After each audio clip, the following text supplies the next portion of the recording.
Time to Shift, c'est le podcast qui éclaire sur les enjeux énergétiques et climatiques contemporains pour progresser vers une économie post-carbone. Je suis Agnès et aujourd'hui nous allons parler de la 5G, chiche ou amiche. Au moment où la prise de conscience collective sur l'impact environnemental du numérique progresse, avec entre autres l'apport de plusieurs publications du Shift Project, le déploiement de la 5G débute en France. Cette nouvelle technologie inquiète et il n'est pas anodin que les membres de la Convention citoyenne pour le climat aient proposé un moratoire sur son déploiement. Quel est l'impact environnemental de la 5G ? Quels sont les bénéfices attendus ? Face au foisonnement d'analyses parfois contradictoires, on fait le point avec le dernier rapport du Shift Project sur le sujet. Commençons par une évidence. Le secteur du numérique évolue vite. Depuis 2018 et le premier rapport du Shift sur le sujet, certaines hypothèses ont pu être affinées, de nouvelles tendances sont apparues et la littérature scientifique s'est enrichie. Sur cette base renouvelée, rappelons quelques-uns des grands enjeux environnementaux associés à ce secteur. Côté énergie et climat d'abord, les dernières estimations montrent qu'en 2019, le numérique était responsable de 5% de la consommation d'énergie au niveau mondial et de 3,5% des émissions de gaz à effet de serre. C'est plus que l'aviation civile. Ces émissions se répartissent entre la fabrication des appareils, environ 39%, et leur usage via la consommation électrique pour les 61% restants. Mais attention, pour produire un appareil high-tech, il ne suffit pas d'une bonne dose d'énergie. La recette inclut aussi une multitude de matériaux non renouvelables. Toute une ribambelle de métaux, je vous fais grâce de la liste, mais aussi les fameuses terres rares sont nécessaires, ainsi qu'énormément d'eau. Rappelons ici que l'exploitation minière est une source majeure de pollution à l'échelle mondiale, ce que nous avons eu tendance à un peu oublier dans notre pays. Mais il n'y a qu'à recycler, me direz-vous ? Bien, en fait, c'est très difficile et une bonne partie de ces matériaux sont donc définitivement perdus une fois l'appareil en fin de vie. Et même lorsqu'il y a effectivement un recyclage, il s'agit bien souvent de filières de retraitement illégales avec des procédés très artisanaux qui sont source de contamination locale importante aux métaux lourds et autres produits toxiques. Après ce tableau peu réjouissant, voyons un peu les perspectives d'évolution pour 2025. Du côté de la consommation énergétique liée au numérique, le Shift estime qu'en 2025, le secteur pourrait représenter jusqu'à 9% de la consommation mondiale d'énergie et 7% des émissions de gaz à effet de serre. Bien sûr, tout dépend des scénarios envisagés, en particulier selon le développement des principaux vecteurs de croissance du secteur. Vous les connaissez, essor de la vidéo, des objets connectés, poursuite de la généralisation du smartphone, explosion du trafic de données. Et on ne peut pas dire que le Covid ait ralenti le mouvement. Voilà pour le numérique en général. Et la 5G dans tout ça ? La 5G, c'est cette nouvelle génération de réseaux mobiles beaucoup plus rapide, actuellement en cours de déploiement en France et dans le monde. Comme toutes les générations précédentes, 2G, 3G, 4G, elle nécessite l'installation de nouvelles antennes plus puissantes mais aussi plus nombreuses parce que dans le numérique, plus de débit, c'est généralement moins de portée. Ces promoteurs justifient les investissements nécessaires par la volonté de satisfaire la demande de connexion en toute situation et de permettre l'émergence de nouveaux usages.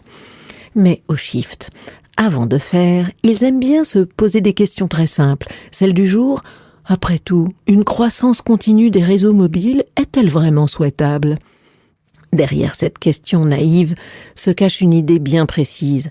Et si la gouvernance du numérique ne se limitait pas à gérer la croissance, comme si elle était inévitable, mais s'intéressait à ses causes ?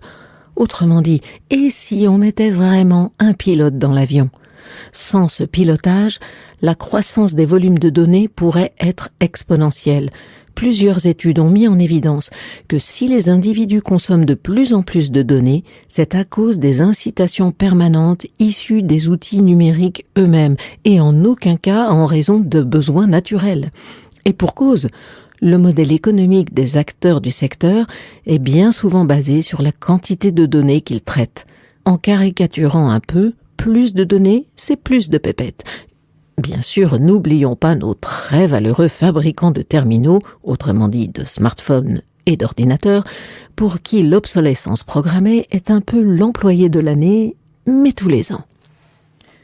Pour le Shift Project, il est donc urgent de faire une pause dans cette course effrénée vers toujours plus de données et de réfléchir à ce que nous attendons vraiment du numérique.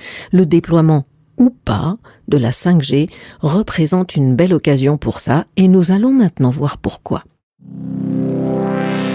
Si la 5G est un cas tellement intéressant, c'est à cause de ses impacts probables et des usages qu'on lui prête. Commençons par passer en revue les principaux impacts. D'abord, comme on aura besoin de plus d'antennes, il va falloir plus d'énergie pour les alimenter. Ainsi, même si le réseau 5G consomme moins par octet transféré, la consommation d'énergie des opérateurs devrait augmenter. On parle ici d'une augmentation massive, peut-être même d'une multiplication par 2 ou 3 selon les scénarios. Les retours des premiers déploiements, par exemple de Huawei en Chine, vont dans ce sens.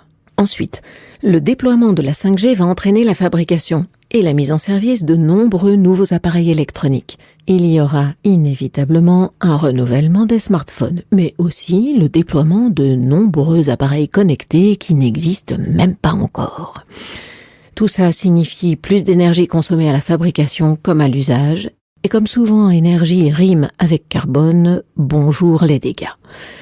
Selon le Haut Conseil pour le climat, l'empreinte carbone du numérique risque d'augmenter de 18 à 44% d'ici 2030. Vous vous doutez bien que pour respecter les accords de Paris, ce budget carbone supplémentaire devra nécessairement être pioché dans un autre secteur.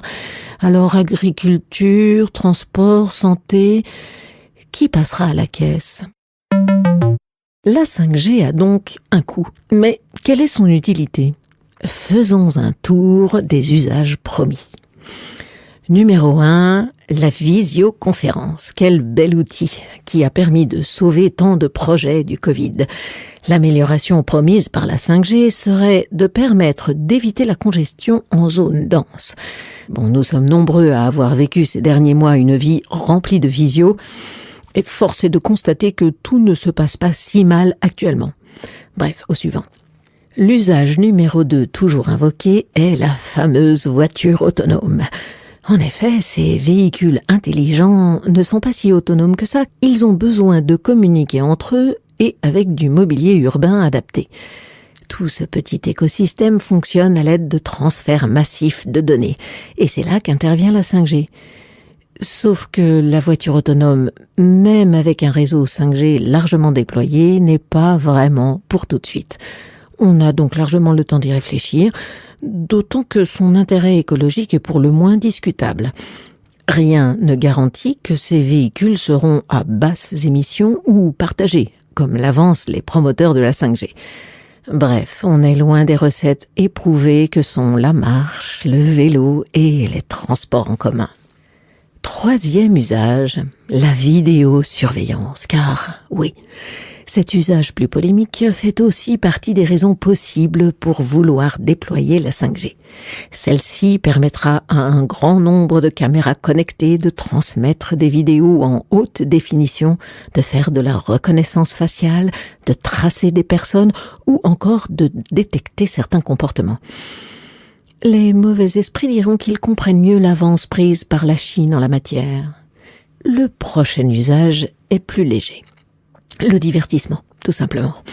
Vous aimez les jeux vidéo en streaming haute résolution ?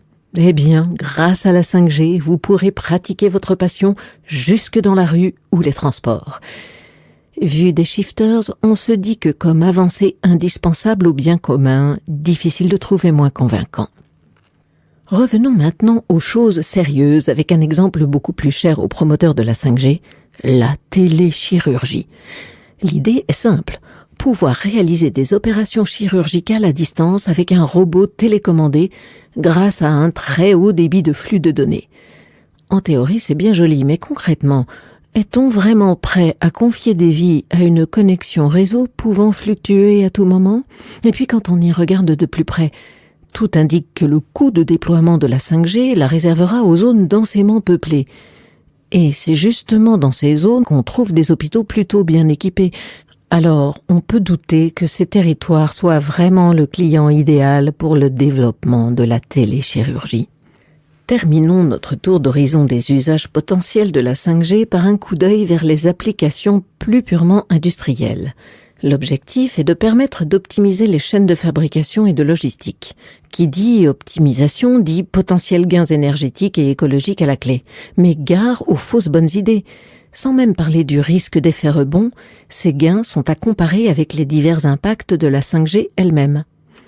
Par exemple, prenez le simple déploiement d'un contrôle électronique de l'éclairage. Le Shift a démontré que ça ne présentait aucun intérêt pour une maison d'habitation éclairée en basse consommation, mais que c'était beaucoup plus intéressant pour des locaux professionnels ou de l'éclairage urbain. Pour la 5G, c'est pareil, impossible de généraliser son utilité. Disons-le, le numérique c'est génial. D'ailleurs, c'est grâce au numérique que vous m'écoutez. Il est au cœur de nos vies et aujourd'hui indispensable à nos économies. Près de 2 ans de Covid ont mis en avant certains de ses plus précieux atouts. Partage des connaissances sur une crise, collaboration à distance pour tous et grosses économies de transport. Mais gare à l'emballement. Nous vivons aussi dans un monde où les crises écologiques, dont la crise climatique, ont des conséquences de plus en plus visibles et menaçantes pour nos modes de vie. Dans ces conditions, nous devons nous poser la question de la pertinence du déploiement de nouvelles infrastructures.